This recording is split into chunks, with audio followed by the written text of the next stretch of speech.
অধ্যাপক আলী রিয়াজ যে ব্যক্তি বাংলাদেশে জন্মগ্রহণ করলেও বাংলাদেশে পড়াশোনা করেছে, ঢাকা ভার্সিটিতেও পড়াশোনা করেছে, বাট পরে নিজের কেরিয়ার গড়ার জন্য উড়াল দিয়েছিল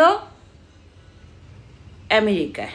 পরবর্তীতে আর বাংলাদেশে আসার চিন্তাই করেনি। আমেরিকার একটা বিশ্ববিদ্যালয়ে সে নিযুক্ত আছে, কিন্তু ডক্টর ইউনূস যখন বাংলাদেশের প্রধান উপদেষ্টা হলো তখন সে সংবিধান সংস্কার করার জন্য বাংলাদেশে এত বুদ্ধিজীবী রাখা সত্ত্বেও সে ওই ভাড়াটে বুদ্ধিজীবী আমেরিকা থেকে নিয়ে আসলো বাংলাদেশের সংবিধান পরিবর্তন করতে। পরে আলী রিয়াজ এসে জাতীয় ঐক্যমত্য কমিশন করেছে, ওইখানকার সহসভাপতি হয়েছে।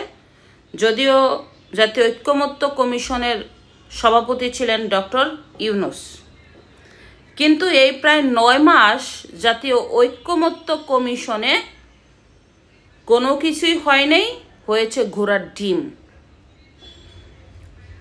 এর ব্যয় প্রায় 93 কোটি টাকা। মাত্র 9 মাসে আমি দেখলাম যে বিভিন্ন সোর্স থেকে 83 কোটি টাকার খাওয়া দাওয়া করেছে একাই। না, 83 সবাইকে নিয়ে আর কি 83 কোটি টাকার বিএনপি জামাত সবাইকে নিয়ে 83 কোটি টাকা খাওয়া দাওয়া করেছেন এবং সেখান থেকে যে বেতন ভাতা নিয়েছেন, এটার ফলাফলটা কি? যদিও এই ব্যাপার অস্বীকার করেছে সরকারের ডক্টর ইউনূসের বিশিষ্ট প্রেস সচিব শফিকুল আলম। তার ভাষ্য মতে 1,45,00,000 টাকা খরচ হয়েছে জাতীয় ঐক্যমত্য কমিশনের পিছনে। এর মধ্যে 45 লাখ টাকার মতো ব্যয় হয়েছে শুধু চা পানি নাস্তা খাওয়ার জন্য, আর 1 কোটি টাকা ব্যয় হয়েছে অন্যান্য কাজে। তো বিষয় হচ্ছে যে আমেরিকার সিটিজেন আমেরিকায় থাকে, নিজের কেরিয়ার গড়ার জন্য আমেরিকায় সেটেল হয়েছে, বাংলাদেশে আসা প্রয়োজনও মনে করেনি, সেই ব্যক্তিকেই কেন ডক্টর ইউনূস এত গুরুত্বপূর্ণ ভূমিকায় নিয়ে আসলো? যে ব্যক্তি বাংলাদেশে আসার সাথে সাথে মানে যে এই আলী রিয়াজ বলেছে এই সংবিধান সংস্কার করারই বলে উপযুক্ত না, মানে এই সংবিধানকে পুরোপুরি বাতিল করে তার মতো করে এই জুলাইয়ের সনদ বাস্তবায়ন করতে হবে, মানে এটাকেই সংবিধানে রূপান্তর করতে হবে। চিন্তা করেন, যে ব্যক্তি বাংলাদেশে সেটেল না, যে ব্যক্তি আমেরিকার সিটিজেন, সে বাংলাদেশের সংবিধান নিয়ে চিন্তা ভাবনা করছে। তো এর পিছনে কি রহস্য নাই? মূল কথা হচ্ছে আমেরিকা যে সিটিজেন হয় তাকে শপথ গ্রহণ করতে হয়, শুধুমাত্র আমেরিকারই স্বার্থ আদায় করতে হবে। তো কে জানে সে আমেরিকার এজেন্ডা বাস্তবায়ন করার জন্য বাংলাদেশে এসেছে কিনা।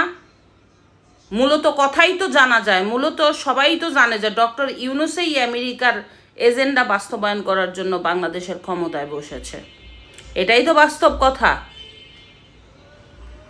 তো এই আলী রিয়াজ জাতীয় ঐক্যমত্য কমিশনে ঘোড়ার ডিম উপহার দিয়ে এখন পালিয়ে গিয়েছে।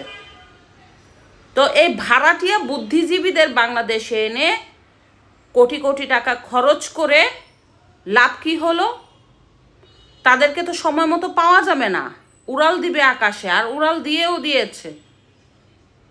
মূলত ডক্টর ইউনূস যাদেরকে এই উপদেষ্টা মণ্ডলীর মধ্যে মানে উপদেষ্টা পরিষদে বসাইছে, এর মধ্যে বেশিরভাগই হচ্ছে বাহিরের সিটিজেন। তাহলে বাংলাদেশের এত গুরুত্বপূর্ণ ভূমিকায় যারা দেশ চালাবে, দেশের ভাগ্য নির্ধারণ করবে, তারা যদি হয় বাহিরের কোনো দেশের নাগরিক, তাহলে তারা বাংলাদেশকে কি উপহার দিবে? আপনারা একটু চিন্তা করে দেখেন বাংলাদেশকে কোথায় নিয়ে যাচ্ছে এই ডক্টর ইউনূস। ডক্টর ইউনূস কোনো সময় বাংলাদেশের জন্য কিছু করেনি, সুদের ব্যবসা করেছে, সুদ দিয়েছে, ওই সুদের টাকা আবার বিদেশেও নিয়ে গেছে। এটাই হচ্ছে বাস্তব কথা। বাংলাদেশের কোনো সংকটময় অবস্থায় 1971 থেকে শুরু করে এই পর্যন্ত ডক্টর ইউনূসের ভূমিকা ছিল না। সেই ডক্টর ইউনূস এখন ক্ষমতায় বসে বাংলাদেশের 12টা বাজায় দিছে। আবার বলতেও পারবেন না, আপনি বললেই সমস্যা। যদিও জনগণ বুঝতে পেরেছে, জনগণ অচিরেই ডক্টর ইউনূসকে ধাক্কা দিয়ে নামাই দিবে, শুধু সময়।